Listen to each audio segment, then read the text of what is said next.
ನಮಸ್ಕಾರ ಸುವರ್ಣ ನ್ಯೂಸ್ಗೆ ಸ್ವಾಗತ. ನಾನು ನವಿತಾ ಜೈನ್. ದರ್ಶನ್ ಬಾಳಲ್ಲಿ ಮತ್ತೆ ಬಿರುಕು ಉಂಟಾಗಿದೆ. ಚಾಲೆಂಜಿಂಗ್ ಸ್ಟಾರ್ ದರ್ಶನ್ ಅವರ ಪತ್ನಿ ವಿಜಯಲಕ್ಷ್ಮಿ ಈಗಾಗಲೇ ಚೆನ್ನಮ್ಮನಕೆರೆ ಪೊಲೀಸ್ ಠಾಣೆಗೆ ದೂರನ್ನ ದಾಖಲಿಸಿದ್ದಾರೆ. ದರ್ಶನ್ ವಿರುದ್ಧ ಈಗ ದೂರು ದಾಖಲಾಗಿದೆ. ಸಂಜೆ 7 ಗಂಟೆಗೆ ದರ್ಶನ್ ಪತ್ನಿ ವಿಜಯಲಕ್ಷ್ಮಿ ಮನೆಗೆ ಬಂದಿದ್ದಂತಹ ದರ್ಶನ್ ಅವಾಚ್ಯ ಶಬ್ದಗಳಿಂದ ನಿಂದಿಸಿ ವಾಪಸ್ಸಾಗಿದ್ದಂತಹ ಹಿನ್ನೆಲೆಯಲ್ಲಿ ಈಗ ನಿಂದನೆಯಿಂದ ಬೇಸತ್ತು ಪೊಲೀಸರಿಗೆ ವಿಜಯಲಕ್ಷ್ಮಿ ದೂರನ್ನು ಕೂಡ ನೀಡಿದ್ದಾರೆ. ದರ್ಶನ್ಗೆ ಬುದ್ಧಿ ಹೇಳುವಂತೆ ಈ ಒಂದು ದೂರಿನಲ್ಲಿ ಪತ್ನಿ ಮನವಿಯನ್ನು ಕೂಡ ಮಾಡಿಕೊಂಡಿದ್ದಾರೆ. ಕಳೆದ 6 ತಿಂಗಳಿಂದ ದರ್ಶನ್ ದಂಪತಿ ಪ್ರತ್ಯೇಕವಾಗಿ ವಾಸವಾಗಿದ್ರು. ಈ ಹಿಂದೆ 2011ರಲ್ಲಿ ಕೂಡ ದರ್ಶನ್ ಬಾಳಲ್ಲಿ ಬಿರುಕು ಉಂಟಾಗಿತ್ತು. ಆ ನಂತರ ಕೌಟುಂಬಿಕ ನ್ಯಾಯಾಲಯದಲ್ಲಿ ಇವೆಲ್ಲವೂ ಕೂಡ ಪರಿಹಾರಗೊಂಡಿತ್ತು. ಆದರೆ ಈ ಸಮಸ್ಯೆಗೆ ಪರಿಹಾರ ಸಿಕ್ಕಿದೆ ಅಂತ ಅಂದ್ಕೊಳ್ತಿರುವಾಗಲೇ ಮತ್ತೆ ಈಗ ದರ್ಶನ್ ದಾಂಪತ್ಯದಲ್ಲಿ ಬಿರುಕು ಬಿಟ್ಟಿರುವಂಥದ್ದು. ಈಗಾಗಲೇ ದರ್ಶನ್ ಪತ್ನಿ ವಿಜಯಲಕ್ಷ್ಮಿ ಚೆನ್ನಮ್ಮನಕೆರೆ ಅಚ್ಚುಕಟ್ಟು ಪೊಲೀಸ್ ಠಾಣೆಗೆ ಹೋಗಿ ದೂರನ್ನು ಕೂಡ ದಾಖಲಿಸಿದ್ದಾರೆ. ಸಂಜೆ ಮನೆ ಹತ್ರ ಬಂದು ಅವಾಚ್ಯ ಶಬ್ದಗಳಿಂದ ದರ್ಶನ್ ಅನ್ನ ನಿಂದಿಸಿದ್ದಾರೆ. ಈ ಒಂದು ನಿಂದನೆಯಿಂದ ಬೇಸತ್ತು ವಿಜಯಲಕ್ಷ್ಮಿ ಈಗ ಪೊಲೀಸ್ ಠಾಣೆಯಲ್ಲಿ ದೂರನ್ನು ಕೂಡ ದಾಖಲಿಸಿದ್ದಾರೆ. ಈ ಹಿನ್ನೆಲೆಯಲ್ಲಿ ದರ್ಶನ್ ಕುಟುಂಬದಲ್ಲಿ ಮತ್ತೆ ಬಿರುಕು ಬಿಟ್ಟಿದೆ.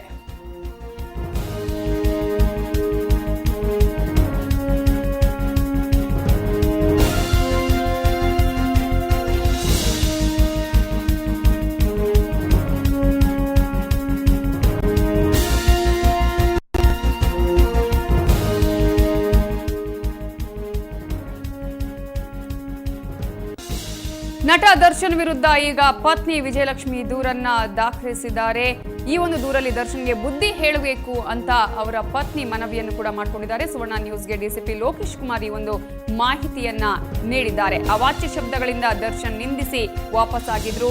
ವಿಜಯಲಕ್ಷ್ಮಿ ಅವರು ತಮ್ಮ ಮನೆಯಲ್ಲಿದ್ದಂತಹ ಸಂದರ್ಭದಲ್ಲಿ ಅವಾಚ್ಯ ಶಬ್ದಗಳಿಂದ ಪತ್ನಿ ವಿಜಯಲಕ್ಷ್ಮಿಗೆ ನಿಂದನೆಯನ್ನ ಮಾಡಿದ್ರು. ಈ ಹಿನ್ನೆಲೆಯಲ್ಲಿ ಈ ನಿಂದನೆಯಿಂದ ಬೇಸತ್ತಂತಹ ವಿಜಯಲಕ್ಷ್ಮಿ ಈಗ ಪೊಲೀಸ್ ಠಾಣೆಗೆ ಬಂದು ದೂರನ್ನ ಅಂದ್ರೆ 7 ಗಂಟೆಗೆ ದೂರನ್ನ ದಾಖಲಿಸಿದ್ದಾರೆ. ಅದರಲ್ಲೂ ಕೂಡ ನನ್ನ ಪತಿಗೆ ಇವೆಲ್ಲದರಿಂದ ಈ ಒಂದು ಮಾಹಿತಿಯನ್ನ ಕೊಡಬೇಕು ಅಂತ ಹೇಳ್ಕೊಂಡಿದ್ದಾರೆ. ಅದರ ಜೊತೆಗೆ ಅವರಿಗೆ ಮನವೊಲಿಸುವ ಪ್ರಯತ್ನ ಮಾಡಬೇಕು ಅಂತ ಹೇಳಿದ್ದಾರೆ.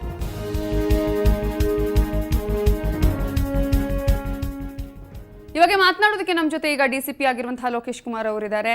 ನಮಸ್ತೆ ಸರ್. ನಮಸ್ತೆ ಮೇಡಮ್. ನಮಸ್ಕಾರ ಸರ್. ಈಗ ದರ್ಶನ್ ಅವರ ಪತ್ನಿ ವಿಜಯಲಕ್ಷ್ಮಿ ದೂರಲ್ಲಿ ಏನೇನು ದಾಖಲಿಸಿದ್ದಾರೆ? ಇಲ್ಲ, ಅವರೊಂದು ಬರೀ ಅರ್ಜಿ ಕೊಟ್ಟಿದ್ದಾರೆ ಅಷ್ಟೇ. ಆ ಅರ್ಜಿಯಲ್ಲಿ ಯಾವ ಅಂಶಗಳನ್ನ ಹೇಳಿದ್ದಾರೆ ಅಷ್ಟೇ ಮೇಡಮ್. ಸಾಯಂಕಾಲ ಸುಮಾರು 7 ಗಂಟೆ ಸುಮಾರಿಗೆ ಅವರು ದರ್ಶನ್ ಅವರು ನಮ್ಮ ಮನೆ ಹತ್ರ ಬಂದೇನೋ ಕೂಗಾಡಿ ಗಲಾಟೆ ಮಾಡೋಗಿದ್ದಾರೆ. ಅದರಿಂದ ಅವ್ರನ್ನ ಕರೆಸಿ ಸ್ವಲ್ಪ ವಾರ್ನಿಂಗ್ ಮಾಡಿ ಅಂತ ಅಷ್ಟೇ ಬರ್ತದೆ. ನನ್ನ ತಂಟೆಗೆ ಬರ್ದಿರಂಗೆ ವಾರ್ನಿಂಗ್ ಮಾಡಿ ಅಂತ ಅಷ್ಟೇ ಮೇಡಮ್. ಓಕೆ, ಅಂದ್ರೆ ಈ ರೀತಿಯಾದಂತಹ ಗಲಾಟೆ ಆಗಿದೆ ಅನ್ನೋದನ್ನ ಮೆನ್ಷನ್ ಮಾಡಿದಾರಾ ಹೇಗೆ? ಇಲ್ಲ, ಏನ್ ಗಲಾಟೆ ಅಂತ ಹೇಳಿಲ್ಲ. ಬಂದು ಕೂಗಾಡಿ ಗಲಾಟೆ ಮಾಡಿದಾರೆ ಅಂತ ಅಷ್ಟೇ ಇದೆ. ನನ್ನ ತಂಟೆಗೆ ಬರ್ದಿರಂಗೆ ಅವ್ರಿಗೆ ತಿಳಿಸಿ ವಾರ್ನಿಂಗ್ ಮಾಡಿ ಅಂತ ಅಷ್ಟೇ ಕೊಟ್ಟೆ. ಅಂದ್ರೆ ಬೇರೆ ಯಾವುದೇ ಗಲಾಟೆಗಳಾಗಿರೋ ಬಗ್ಗೆ ಆಗಿರ್ಬೋದು ಅಥವಾ ಬೇರೆ ವಿಷಯಗಳ ಬಗ್ಗೆ ಏನು ಮಾಹಿತಿ ಇಲ್ವಾ ಒಂದು ದೂರಲ್ಲಿ? ಇಲ್ಲ ಇಲ್ಲ, ಬರೀ ಎರಡೇ ಲೈನ್ ಇದೆ ಅಷ್ಟೇ ಕೊಟ್ಟಿದ್ರು. ಅಂದ್ರೆ ಅದ್ರ ಬಗ್ಗೆ ಇಲ್ಲ. ಆ 2 ಲೈನ್ ಏನು ಅಂತ ಹೇಳ್ಬೋದಾ ಸರ್, ಹೇಗೆ ಅಂತ? ಈಗ ಹೇಳಿದಲ್ಲ ಅಷ್ಟೇ. ಮನೆ ಹತ್ರ ಬಂದು ಗಲಾಟೆ ಮಾಡಿದ್ರು, ನನ್ನ ತಂಟೆಗೆ ಬರ್ದಿರಂಗೆ ಅವ್ರು ವಾರ್ನಿಂಗ್ ಕೊಡಿ ಅಂತ ಅಷ್ಟೇ. ಹಾಗಾದ್ರೆ ಯಾವುದೇ FIR ಆಗಿಲ್ವಾ ಅಂತ? ಇಲ್ಲ ಇಲ್ಲ, ಇದು FIR ಮಾಡುವಂತದ್ದು ಏನಿಲ್ಲ ಇದರಲ್ಲಿ. ಓಕೆ, ಅಂದ್ರೆ ಹಾಗಾದ್ರೆ ಆನಂತರ ಮಾತುಕತೆ ಏನಾದ್ರು ಆಯ್ತಾ? ಯಾರಿಗೆ? ಅಂದ್ರೆ ಅವ್ರಿಗೆ ಆನಂತರ ಬುದ್ಧಿ ಹೇಳಿ ಅಂತ ಅವ್ರು ಮನವಿಯನ್ನ ಸಲ್ಲಿಸಿದ್ದಾರೆ, ಅರ್ಜಿ ಹೇಳಿದ್ರು ಅಂತ ಹೇಳಿದ್ರಿ. ಹಾಗಾಗಿ ದರ್ಶನ್ ಅವರನ್ನ ಏನಾದ್ರು ಕರೆಸುವ ಪ್ರಯತ್ನ ಆಯ್ತಾ ಅಥವಾ ಫೋನ್ ಅಲ್ಲಿ ಅವರನ್ನ ಸಂಪರ್ಕ ಮಾಡುವ ಪ್ರಯತ್ನವನ್ನ ಏನಾದ್ರು ಮಾಡಲಾಗಿಲ್ಲ? ಈಗೇನು ಮಾಡಿಲ್ಲ, ಅದು ಮಾಡ್ತೀವಿ. ರೂಟೀನ್ ಕೋರ್ಸ್ ಅಲ್ಲಿ ಪೊಲೀಸ್ ಸ್ಟೇಷನ್ ಅವ್ರು ಮಾಡ್ತಾರೆ. ಹಾಗಾಗಿ ಈ ಒಂದು ಏನಾದ್ರೂ FIR ಆಗೋದಿದ್ರೆ ನಾಳೆ ಮಾಡ್ಲಾಗತ್ತಾ ಅಥವಾ ಹೇಗೆ? FIR ಆಗೋದಿಲ್ವಾ ಹೇಗೆ? ಇದು FIR ಮಾಡಕ್ಕೆ ಏನಿಲ್ಲ ಮೇಡಮ್ ಈ ಕಂಟೆಂಟ್ ಅಲ್ಲಿ. ಓಕೆ, ಹಾಗಾಗಿ ಅಂದ್ರೆ ಕೇವಲ 2 ಲೈನ್ಗಳಲ್ಲಿ ಮಾತ್ರ ಅವರು ಈ ರೀತಿಯಾದಂತಹ ದೂರನ್ನು ದಾಖಲಿಸಿದಾರಾ? ಹೌದು ಹೌದು ಹೌದು. ಓಕೆ, ನಾವು ಪಿಟಿಷನ್ ಅಂತ ಕನ್ಸಿಡರ್ ಮಾಡಿ ವಿಚಾರಣೆ ಮಾಡ್ತೀವಿ. ಓಕೆ, ಏನಾದ್ರೂ ತಾಂತ್ರಿಕ ಕಾರಣ ಇದೆಯಾ ಸರ್ FIR ಆಗದೆ ಇರೋದಕ್ಕೆ ಅಂತ? ಇಲ್ಲಿ ಏನೋ ಕಾರಣ, ಅದರಲ್ಲಿ ಕಂಪ್ಲೇಂಟ್ ಅಲ್ಲಿ ಏನಾದ್ರು ಇದಿರ್ಬೇಕು ವಿಷಯ FIR ಮಾಡ್ಲಿಕ್ಕೆ. ಏನೋ ವಿಷಯ ಇಲ್ಲ. ಈ ತರ ಬಂದಿದ್ದನ್ನ ನಾವು ಅರ್ಜಿಗಳು ಅಂತ ಸ್ವೀಕರಿಸಿ routine matter police station. Okay, ಹಾಗಾಗಿ ಸೆಕ್ಯೂರಿಟಿ ಗಾರ್ಡ್ ಕೂಡ ಕಂಪ್ಲೇಂಟ್ ಕೊಟ್ಟಿದ್ದಾರೆ ಅನ್ನುವಂತ ಮಾಹಿತಿ ಇದೆ. ಅವರು ಕೊಟ್ಟಿರುವಂತಹ ಕಂಪ್ಲೇಂಟ್ ನಲ್ಲಿ ಏನಿದೆ ಅಂತ?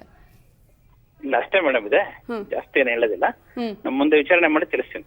ಓಕೆ, ಅಂದ್ರೆ ನಾಳೆಯಿಂದಲೇ ವಿಚಾರಣೆ ಆರಂಭ ಆಗತ್ತಾ? ಹೌದು ಹೌದು. ಓಕೆ, ಅಂದ್ರೆ ದರ್ಶನ್ ಅನ್ನ ಏನಾದ್ರು ಕಾಂಟ್ಯಾಕ್ಟ್ ಮಾಡುವಂತ ಪ್ರಯತ್ನ ಆಗಿಲ್ಲ ಹಾಗಾದ್ರೆ ಇಲ್ಲಿವರೆಗೂ ಕೂಡ? ಇಲ್ಲ, ಅವಶ್ಯಕತೆ ಇಲ್ಲ. ನಾವು ಅವಶ್ಯಕತೆ ಕರೆಸ್ತೀವಿ. ಅಲ್ಲ, ಅವರು ದೂರನ್ನು ಕೊಟ್ಟಿರುವಂತಹ ಹಿನ್ನೆಲೆಯಲ್ಲಿ ಅವರನ್ನ ಕಾಂಟ್ಯಾಕ್ಟ್ ಮಾಡುವಂತ ಅವಶ್ಯಕತೆ ಇಲ್ವಾ ಹಾಗಾದ್ರೆ? ಇದೆ ಇದೆ.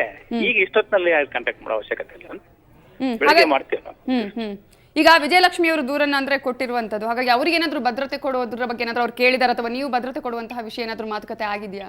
ಇಲ್ಲ, ಅವ್ರೇನು ಕೇಳಿಲ್ಲ ಭದ್ರತೆ ಬಗ್ಗೆ, ಅಂತದೇನು ಅವಶ್ಯಕತೆ ಇಲ್ಲ ಅಂತ ಅನ್ಕೊಂಡಿದ್ದೀನಿ. ಹಾಗೇನಿದ್ರೆ ನಮ್ದು ಹೊಯ್ಸಳ ಎಲ್ಲ ಇರುತ್ತೆ, ಆಲ್ವೇಸ್ 24 hours ಅವೈಲೇಬಲ್ ಇದೆ. ಓಕೆ ಓಕೆ, ಧನ್ಯವಾದಗಳು ಲೋಕೇಶ್ ಕುಮಾರ್ ಅವರೇ ಸುವರ್ಣ ನ್ಯೂಸ್ ಜೊತೆ ಮಾತನಾಡಿದ್ದಕ್ಕಾಗಿ. ಇದು ಡಿಸಿಪಿ ಆಗಿರುವಂತಹ ಲೋಕೇಶ್ ಕುಮಾರ್ ಅವರು ಮತ್ತು ಕೇವಲ ಕಂಪ್ಲೇಂಟ್ ಅನ್ನೆಲ್ಲ ಕೊಟ್ಟಿಲ್ಲ, ಅವರು ಕೇವಲ ಎರಡು ಲೈನ್ ಅಲ್ಲಿ ಅವರು ಇವತ್ತು ಮಾಹಿತಿಯನ್ನು ಬಂದು ಕೊಟ್ಟಿದ್ದಾರೆ. ಹಾಗಾಗಿ FIR ಮಾಡುವಂತಹ ಅವಶ್ಯಕತೆ ಇಲ್ಲ, ಅವರನ್ನ ಕರೆದು ಅಥವಾ ಕಾಂಟ್ಯಾಕ್ಟ್ ಮಾಡಿ ನಾವು ಮಾತನಾಡಿಸ್ತೀವಿ, ಈ ಪ್ರೋಸೆಸ್ ಎಲ್ಲವೂ ನಾಳೆಯಿಂದ ಆರಂಭ ಆಗತ್ತೆ ಅನ್ನುವಂಥ ಮಾತನ್ನ ಲೋಕೇಶ್ ಅವರು ಈಗಾಗಲೇ ಸುವರ್ಣ ನ್ಯೂಸ್ಗೆ ಹೇಳಿದ್ದಾರೆ. ಹಾಗಾಗಿ ಈಗಾಗಲೇ ಕಂಪ್ಲೇಂಟ್ ಅನ್ನ ದಾಖಲಿಸಲಾಗಿದೆ ಅನ್ನೋದನ್ನು ಕೂಡ ಅವರು ಒಪ್ಪಿಕೊಂಡಿಲ್ಲ. ವಿಜಯಲಕ್ಷ್ಮಿ ಅವರು ಕೇವಲ ನನ್ನ ಗಂಡನಿಗೆ ಬುದ್ಧಿವಾದ ಹೇಳಿ ಅನ್ನುವಂತಹ ದೂರನ್ನು ಮಾತ್ರ ಅವರು ದಾಖಲಿಸಿದ್ದಾರೆ. ಮನೆ ಎದುರು ಬಂದು ಗಲಾಟೆ ಮಾಡ್ತಾರೆ ದರ್ಶನ್, ಹಾಗಾಗಿ ದರ್ಶನ್ಗೆ ಬುದ್ಧಿವಾದ ಹೇಳಬೇಕು ಅಂತ ಹೇಳಿ ಅವರು ಎರಡೇ ಲೈನಲ್ಲಿ ಒಂದು ಅರ್ಜಿಯನ್ನ ನೀಡಿರುವಂತಹ ನಿಟ್ಟಿನಲ್ಲಿ ಅಥವಾ ದೂರನ್ನ ಕೊಟ್ಟಿರುವಂತಹ ಹಿನ್ನೆಲೆಯಲ್ಲಿ FIR ಅನ್ನ ದಾಖಲು ಮಾಡಿಕೊಂಡಿಲ್ಲ ಅಂತ ಈಗ ಡಿಸಿಪಿ ಲೋಕೇಶ್ ಕುಮಾರ್ ಅವರು ಸುವರ್ಣ ನ್ಯೂಸ್ಗೆ ಸ್ಪಷ್ಟನೆಯನ್ನ ಕೊಟ್ಟಿದ್ದಾರೆ. ಈ ಎರಡೇ ಲೈನಲ್ಲಿ ಅವರು ಮಾಹಿತಿಯನ್ನು ಕೊಟ್ಟಿರುವಂತಹ ನಿಟ್ಟಿನಲ್ಲಿ FIR ಅನ್ನು ದಾಖಲಿಸೋದಕ್ಕೆ ಸಾಧ್ಯ ಆಗೋದಿಲ್ಲ ಅನ್ನೋದನ್ನು ಕೂಡ ಅವರು ಈ ಸಂದರ್ಭದಲ್ಲಿ ಸ್ಪಷ್ಟನೆಯನ್ನ ಕೊಟ್ಟಿದ್ದಾರೆ. ಆದರೆ ಇಲ್ಲಿವರೆಗೂ ಕೂಡ ದರ್ಶನ್ ಅವರ ವಿಚಾರಣೆಯನ್ನು ಕೂಡ ನಡೆಸಿಲ್ಲ. ನಾಳೆಯಿಂದ ಈ ಒಂದು ಪ್ರಾಸೆಸ್ಗಳು ಆರಂಭ ಆಗತ್ತೆ. ಹಾಗೆಯೇ ವಿಜಯಲಕ್ಷ್ಮಿ ಅವರಿಗೆ ಯಾವುದೇ ಭದ್ರತೆಯನ್ನು ಕೂಡ ಕೇಳಿಲ್ಲ. ಒಂದು ವೇಳೆ ಅವರಿಗೆ ಭದ್ರತೆಯ ಅವಶ್ಯಕತೆ ಇದ್ದರೆ ಹೊಯ್ಸಳ ಅಲ್ಲೇ ತಿರುಗಾಡ್ತಾ ಇರುತ್ತೆ ಅಥವಾ ಅಲ್ಲಿಗೆ ಅವರು ಕಾಂಟ್ಯಾಕ್ಟ್ ಮಾಡಬಹುದು ಅನ್ನೋದನ್ನು ಕೂಡ ಈಗಾಗಲೇ ಡಿಸಿಪಿ ಲೋಕೇಶ್ ಕುಮಾರ್ ಅವರು ಸುವರ್ಣ ನ್ಯೂಸ್ಗೆ ಮಾಹಿತಿಯನ್ನ ಕೊಟ್ಟಿದ್ದಾರೆ. ಸಂಜೆ 7 ಗಂಟೆಗೆ ದರ್ಶನ್ ಅವರ ಪತ್ನಿ ವಿಜಯಲಕ್ಷ್ಮಿ ಅವರು ಚೆನ್ನಮ್ಮನಕೆರೆ ಅಚ್ಚುಕಟ್ಟು ಪೊಲೀಸ್ ಠಾಣೆಗೆ ಬಂದು ಈ ಒಂದು ದೂರನ್ನ ದಾಖಲಿಸಿದ್ದಾರೆ. ಈ ದೂರಲ್ಲಿರುವಂತಹ ಅಂಶಗಳು ಇಷ್ಟೇ.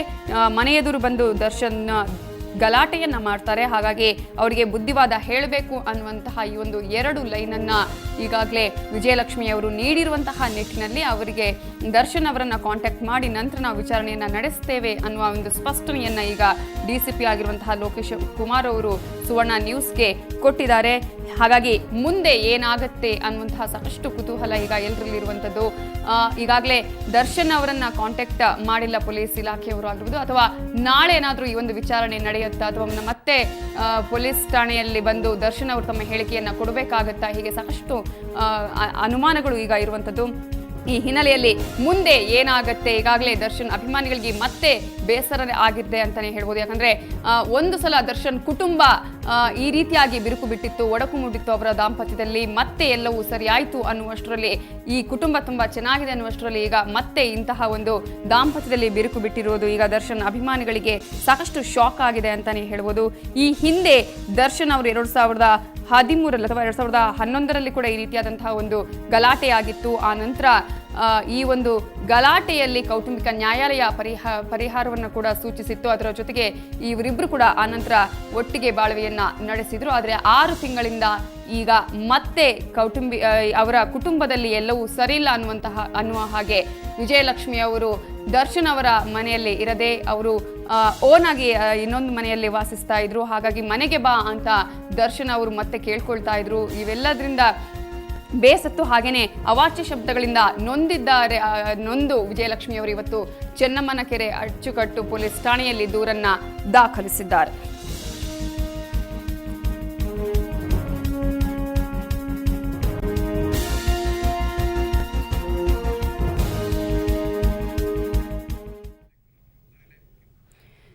ಈ ಬಗ್ಗೆ ಮಾತನಾಡೋದಕ್ಕೆ ನಮ್ಮ ರಿಪೋರ್ಟರ್ ಮುತ್ತಪ್ಪ ಲಮಾಣಿ ಈಗ ಚೆನ್ನಮ್ಮನಕೆರೆ ಅಚ್ಚುಕಟ್ಟು ಪೊಲೀಸ್ ಠಾಣೆಯಿಂದ ನೇರ ಸಂಪರ್ಕದಲ್ಲಿದ್ದಾರೆ. ಮುತ್ತಪ್ಪ, ಈಗಾಗಲೇ ಒಂದು ಸಲ ದರ್ಶನ್ ಅವರ ದಾಂಪತ್ಯದಲ್ಲಿ ಬಿರುಕು ಬಿಟ್ಟಿತ್ತು, ಇದೀಗ ಮತ್ತೊಮ್ಮೆ ಅಂಥದ್ದೇ ಪ್ರಕರಣ ಮರುಕಳಿಸಿರುವಂಥದ್ದು. ಮತ್ತೆ ಅವಾಚ್ಯ ಶಬ್ದಗಳಿಂದ ನನಗೆ ಬೈತಾರೆ ಅಂತ ಹೇಳಿ ವಿಜಯಲಕ್ಷ್ಮಿ ದೂರನ್ನ ಕೊಟ್ಟಿರುವಂಥದ್ದು. ಹಾಗಾಗಿ ಆ ದೂರಲ್ಲಿರುವಂತಹ ಅಂಶಗಳು ಏನೇನು, ಇವತ್ತು ಎಷ್ಟು ಹೊತ್ತಿಗೆ ಅವರು ಪೊಲೀಸ್ ಠಾಣೆಗೆ ಬಂದು ಈ ದೂರನ್ನ ಕೊಟ್ಟಿದ್ದು? ನವಿತಾ, ಈ ಮತ್ತೆ ಚಾಲೆಂಜ್ ದರ್ಶನ್ ಅವರಿಗೆ ಮತ್ತೆ ಸಂಕಷ್ಟ ಎದುರಾಗಿರುವಂಥದ್ದು ಏನಂದರೆ, ಇಂದು ಸಾಯಂಕಾಲ 8 ಗಂಟೆ 9 ಗಂಟೆ ಸುಮಾರಿಗೆ ಏನು ದರ್ಶನ್ ಅವರ ಮಿಸಸ್ ಏನಿದ್ದಾರೆ ವಿಜಯಲಕ್ಷ್ಮಿ ಅವರು ಏನು ಚೆನ್ನಮ್ಮನಕೆರೆ ಅಚ್ಚುಕಟ್ಟು ಪೊಲೀಸ್ ಸ್ಟೇಷನ್ಗೆ ಬಂದು ಚಾಲೆಂಜ್ ದರ್ಶನ್ ಅವರ ವಿರುದ್ಧ ಒಂದು ಕೇಸನ್ನು ದಾಖಲಿಸ್ತಾರೆ. ಸೆಪ್ಟೆಂಬರ್ 2011 ಚಾಲೆಂಜ್ ದರ್ಶನ್ ಅವರ ವಿರುದ್ಧ ಒಂದು ಕಂಪ್ಲೇಂಟನ್ನು ಮಾಡಿದ್ರು. ಈಗ ಮತ್ತೆ ಅವರ ವಿರುದ್ಧ ಕಂಪ್ಲೇಂಟನ್ನು ಮಾಡಿದ್ದಾರೆ. ಏನು ಕಂಪ್ಲೇಂಟಲ್ಲಿ ಇರೋ ಪ್ರಕಾರ ಚಾಲೆಂಜ್ ದರ್ಶನ್ ಅವರು ತಮ್ಮ ಮನೆಗೆ ಏನು ಪ್ರೆಸ್ಟೀಜ್ ಅಪಾರ್ಟ್ಮೆಂಟ್ ಏನು ಹೊಸಕೆರೆಯಲ್ಲಿ ಅಪಾರ್ಟ್ಮೆಂಟ್ ಇದೆ, ಈ ಅಪಾರ್ಟ್ಮೆಂಟ್ ಅಪಾರ್ಟ್ಮೆಂಟ್ಗೆ ಬಂದು ಅವರ ಮಿಸಸ್ಗೆ ಕೆಟ್ಟ ಶಬ್ದಗಳಿಂದ ಒಂದು ನಿಂದಿಸಿರುವಂಥದ್ದು. ಇನ್ನು ಅಲ್ಲಿ ಸೆಕ್ಯೂರಿಟಿ ಗಾರ್ಡ್ ಹಾಗೂ ಅಲ್ಲಿರುವಂಥ ಮನೆಯ ಮೇಲೆ ಕೂಡ ಇವರು ದಾಳಿ ನಡೆಸಿದ್ದಾರೆ ಎನ್ನುವ ಒಂದು ಅಂಶಗಳು ಕೂಡ ಈಗಾಗಲೇ FIR ಅಲ್ಲಿ ಇರುವಂಥದ್ದು. ನನ್ನ ಗಂಡನಿಗೆ ಕರೆದು ಒಂದು ಬುದ್ಧಿ ಮಾತನ್ನ ಹೇಳಿ ಎಂಬ ಒಂದು ಅಂಶವೂ ಕೂಡ ಈಗ FIR ಅಲ್ಲಿ ದಾಖಲಾಗಿರುವಂಥದ್ದು. ಏನು ದರ್ಶನ್ ಅವರ ಪದೇ ಪದೇ ಈ ರೀತಿಯ ಒಂದು ಕಿರುಕುಳದಿಂದ ಒಂದು ಬೇಸಂತಹ ಅವರು ಪತ್ನಿ ವಿಜಯಲಕ್ಷ್ಮಿ ಈಗಾಗಲೇ ದರ್ಶನ್ ವಿರುದ್ಧ ಈಗ ಇನ್ನೊಂದು FIR ಹಾಕಿರುವಂಥದ್ದು. ಏನು ಕಳೆದ ಬಾರಿ ಸೆಪ್ಟೆಂಬರ್ ತಿಂಗಳ 2011 ಸೆಪ್ಟೆಂಬರ್ ತಿಂಗಳಲ್ಲಿ ದರ್ಶನ್ ವಿರುದ್ಧ ಏನು ಕಂಪ್ಲೇಂಟ್ ಮಾಡಿದ್ರು. ಈ ಒಂದು ಸಂದರ್ಭದಲ್ಲಿ ನಟ ದರ್ಶನ್ ಹಾಗೂ ಅವರ ಪತ್ನಿ ನಡುವಿನ ಒಂದು ಬಿರುಕನ್ನು ಅಂಬರೀಷ್ ಅವರು ಒಂದು ಸರಿಪಡಿಸಿದ್ರು. ಈಗ ಮತ್ತೆ ದರ್ಶನ್ ಅವರ ಕಿರುಕುಳಕ್ಕೆ ಬೇಸಂತ ಅವರ ಮಿಸಸ್ ವಿಜಯಲಕ್ಷ್ಮಿ ಅವರು ಈಗ ಮತ್ತೆ ಅವರ ವಿರುದ್ಧ ಒಂದು ಕೇಸನ್ನು ದಾಖಲಿಸಲಾಗಿದೆ. ಈಗಾಗಲೇ ಪೊಲೀಸರು FIR ಅನ್ನು ದಾಖಲಿಸಿ ಈಗಾಗಲೇ ದರ್ಶನ್ ಅವರಿಗೆ ಭೇಟಿ ಮಾಡಲು ಈಗಾಗಲೇ ಪೊಲೀಸರು ಹೋಗಿರುವಂಥದ್ದು. ಈಗಾಗಲೇ DCP ಲೋಕೇಶ್ ಕುಮಾರ್ ಹೇಳಿರೋ ಪ್ರಕಾರ ಈಗಾಗಲೇ ದೂರನ್ನು ದಾಖಲಿಸಲಾಗಿದೆ. ಈಗಾಗಲೇ ವಿಚಾರಣೆಗೆ ಕರೆತರುವಂಥ ಸಂದರ್ಭಕ್ಕೂ ಸಾಧ್ಯತೆ ಕೂಡ ಇದೆ. ನವಿತಾ. ಎಸ್ ಮುತ್ತಪ್ಪ ಲಮಾಣಿ, ಹಾಗಿದ್ರೆ FIR ದಾಖಲಾಗಿದೆಯಾ ಹೇಗೆ ಅಂತ? ಯಾಕಂದ್ರೆ ಈಗಾಗಲೇ ಲೋಕೇಶ್ ಕುಮಾರ್ ಅವರು ಹೇಳಿರೋ ಪ್ರಕಾರ FIR ಇನ್ನು ಕೂಡ ಲಾಡ್ಜ್ ಆಗಿಲ್ಲ ಅನ್ನೋ ಒಂದು ಮಾತನ್ನ ಹೇಳ್ತಾ ಇದ್ರು. FIR ದಾಖಲಾಗಿದೆಯಾ ಹಾಗಾದ್ರೆ? ನವಿತಾ, ಏನು ಅವರ ಛಾಯಾಗ್ರಾಹಕ ದರ್ಶನ್ ಅವರ ಪತ್ನಿ ಏನಿದ್ದಾರೆ ವಿಜಯಲಕ್ಷ್ಮಿ ಅವರು ಈಗಾಗಲೇ ಅಚ್ಚುಕಟ್ಟಿ ಪೊಲೀಸ್ ಠಾಣೆಗೆ ಬಂದಿರುವಂಥದ್ದು ಹಾಗೂ ಲಿಖಿತ ರೂಪದಲ್ಲಿ ಒಂದು ಲೆಟರ್ನ ಕೂಡ ಬರೆದಿದ್ದಾರೆ. ಅವರು ಏನು ಈಗ ಆ ಬಂದಂಥ ಶ್ರಮದಲ್ಲಿ ಇದ್ದಂತಹ ಕಾರ್ಯನಿರ್ವಹಿಸಿದಂಥ ಪೊಲೀಸ್ ಪೇದೆಗಳಾಗಿರುವಂಥ ಇನ್ಸ್ಪೆಕ್ಟರ್ ಆಗಿರುವಂಥ ಒಂದು ಹೇಳಿದಾರಂಥದ್ದೇ ನಾವು ಈಗಾಗಲೇ FIR ಅನ್ನು ದಾಖಲಿಸಿಕೊಂಡಿದ್ದೀವಿ ಅನ್ನೋ ಮಾತನ್ನು ಕೂಡ ಈಗ ಹೇಳ್ತಿದ್ದಾರೆ. ಆದರೆ ಯಾವುದೋ ಒಂದು ಸ್ಪಷ್ಟ ಮಾಹಿತಿ ಈಗಾಗಲೇ ಪೊಲೀಸರು ಯಾವುದೇ ರೀತಿಯನ್ನು ನೀಡೋಕೆ ಮುಂದಾಗ್ತಾ ಇಲ್ಲ. ಯಾಕಂದರೆ ಇದು ಒಬ್ಬ ನಟನ ವಿರುದ್ಧ ಒಂದು FIR ದಾಖಲಾಗಿರೋದ್ರಿಂದ ಯಾವುದೇ ಒಂದು ಸ್ಪಷ್ಟ ಮಾಹಿತಿ ನೀಡೋಕೆ ಪೊಲೀಸರು ಕೂಡ ಹಿಂದೆ ಮುಂದೆ ನೋಡ್ತಾ ಇರುವಂಥದ್ದು. ಆದರೆ ಛಾಯಾಚಿತ್ರ ದರ್ಶನ್ ಅವರ ಪತ್ನಿ ಅಚ್ಚುಕಟ್ಟು ಪೊಲೀಸ್ ಠಾಣೆಗೆ ಬಂದಿರೋದು ಖಚಿತಪಡಿಸಿದ್ದಾರೆ. ಅವರು ದರ್ಶನ್ ವಿರುದ್ಧ ಕಂಪ್ಲೇಂಟ್ ಕೊಡೋದಕ್ಕೆ ಲೆಟರ್ ಬರೆದರೂ ಕೂಡ ಖಚಿತವಾಗಿದೆ. ನವಿತಾ, ಓಕೆ, ಈಗಾಗಲೇ ನೀವು ಹೇಳ್ದಂಗೆ ಈ ಒಂದು ದೂರನ್ನು ಕೂಡ ಅವರು ದಾಖಲಿಸಿರುವಂಥದ್ದು. ಹಾಗಾಗಿ ದರ್ಶನ್ ಅವರನ್ನ ಏನಾದರೂ ಪೊಲೀಸರು ಕಾಂಟ್ಯಾಕ್ಟ್ ಮಾಡಿದಾರೆ ಅಥವಾ ಅವರ ವಿಚಾರಣೆ ನಡೆಸುವಂತಹ ಸಾಧ್ಯತೆ ಇದೆಯಾ ಈಗಲೇ, ಅಥವಾ ನಾಳೆ ನಡೆಸುವಂತಹ ಸಾಧ್ಯತೆ ಇದೆಯಾ ಮುತ್ತಪ್ಪ, ಹೇಗೆ? ನವಿತಾ, ಸದ್ಯ ಈಗಾಗಲೇ ಸಮಯ ತುಂಬ ಹೆಚ್ಚಾಗಿರೋದ್ರಿಂದ ಈಗಾಗಲೇ ಪೊಲೀಸರು ಕೂಡ ಈಗ ಅವರ ಸಂಪರ್ಕಿಸದೆ ಪ್ರಯತ್ನ ಪಡ್ತಾ ಇದ್ದಾರೆ.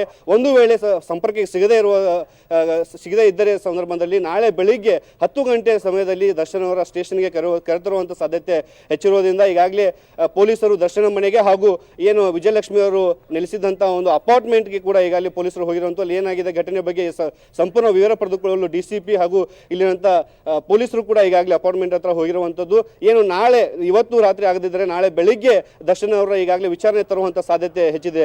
ನವಿತಾ, ಹಾಗಾಗಿ ಈ ಒಂದು ಅರ್ಜಿಯಲ್ಲಿ ಸಾಕಷ್ಟು ಮಾಹಿತಿಗಳನ್ನು ಕೂಡ ಅವರು ಹೊರ ಹಾಕಿರುವಂತದ್ದು ವಿಜಯಲಕ್ಷ್ಮಿ ಅವರು. ಈ ಒಂದು ಅರ್ಜಿಯಲ್ಲಿ ತನ್ನ ಗಂಡನಿಗೆ ಬುದ್ಧಿವಾದ ಹೇಳಿ ಅನ್ನುವಂತಹ ಮಾಹಿತಿಯನ್ನು ಕೂಡ ಕೊಟ್ಟಿದ್ದಾರೆ. ಥ್ಯಾಂಕ್ ಯು ಮುತ್ತಪ್ಪ ಡೀಟೇಲ್ಸ್ಗೆ. ಈಗಾಗಲೇ ದರ್ಶನ್ ವಿರುದ್ಧ ಮತ್ತೆ ದೂರು ದಾಖಲಾಗಿದೆ. ಈ ಒಂದು ನಿಂದನೆಯಿಂದ ಬೇಸತ್ತು ಪೊಲೀಸರಿಗೆ ಈಗಾಗಲೇ ದರ್ಶನ್ ಅವರ ಪತ್ನಿ ವಿಜಯಲಕ್ಷ್ಮಿ ದೂರನ್ನು ಕೂಡ ಕೊಟ್ಟಿದ್ದಾರೆ. ಇವತ್ತು ಸಂಜೆ 7 ಗಂಟೆಯ ವೇಳೆಗೆ ಅವರು ನೆಲೆಸಿದಂತಹ ಪ್ರೆಸ್ಟೇಜ್ ಅಪಾರ್ಟ್ಮೆಂಟ್ಗೆ ಬಂದಂತಹ ದರ್ಶನ್ ಅವಾಚ್ಯ ಪದಗಳಿಂದ ದರ್ಶನ್ ಪತ್ನಿ ವಿಜಯಲಕ್ಷ್ಮಿ ಅವರಿಗೆ ಬೈದಿದ್ದಾರೆ. ಈ ಹಿನ್ನೆಲೆಯಲ್ಲಿ ಇದರಿಂದ ಬೇಸತ್ತಂತಹ ವಿಜಯಲಕ್ಷ್ಮಿ ಇವತ್ತು ಚೆನ್ನಮ್ಮನಕೆರೆ ಅಚ್ಚುಕಟ್ಟು ಪೊಲೀಸ್ ಠಾಣೆಗೆ ಬಂದು ದೂರನ್ನ ದಾಖಲಿಸಿದ್ದಾರೆ.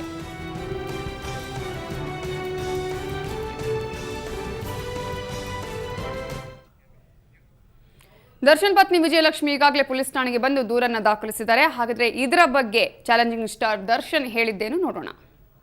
ಅದೆಲ್ಲೋ ಇದನ್ನ ಮಾಡ್ಕೊಂಡಿದ್ದಾರೆ, ಇದನ್ನೇ ಹಾಕಿ ಹೇಳ್ತೀನಿ. ಇಲ್ಲ ಅಲ್ಲಿ ಪ್ರೆಸ್ಟೀಜ್ ಬೇಕಾದ್ರೆ ಹೋದ್ರೆ ಅಲ್ಲಿ ಆಕ್ಚುಲಿ ಗಾಡಿದು ಗ್ಲಾಸ್ ಹೊಡೆದೋಗಿರೋದಿದೆ, ಅದೆಲ್ಲ ಕೂತ್ಕೊಂಡ್ ಬಂದವ್ರು ಏನೋ ಗೊತ್ತಿಲ್ಲ.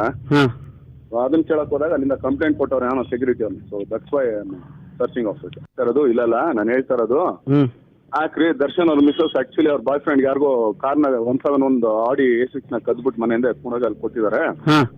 ಗಾಡಿ ಸಿಕ್ಕಿದೆ, ಗಾಡಿದೆಲ್ಲ ಗ್ಲಾಸ್ ಎಲ್ಲ ಹೊರಗೆ ಹಾಕೊಂಡು ಅದೆಲ್ಲೋ ಇದನ್ನ ಮಾಡ್ಕೊಂಡಿದ್ದಾರೆ, ಇದನ್ನೇ ಹಾಕಿ ಹೇಳ್ತೀನಿ. ಇಲ್ಲ ಅಲ್ಲಿ ಪ್ರೆಸ್ಟೀಜ್ ಬೇಕಾದ್ರೆ ಹೋದ್ರೆ ಅಲ್ಲಿ ಆಕ್ಚುಲಿ ಗಾಡಿದು ಗ್ಲಾಸ್ ಹೊಡೆದೋಗಿರೋದಿದೆ, ಅದೆಲ್ಲ ಕೂತ್ಕೊಂಡ್ ಬಂದವ್ರು ಏನೋ ಗೊತ್ತಿಲ್ಲ.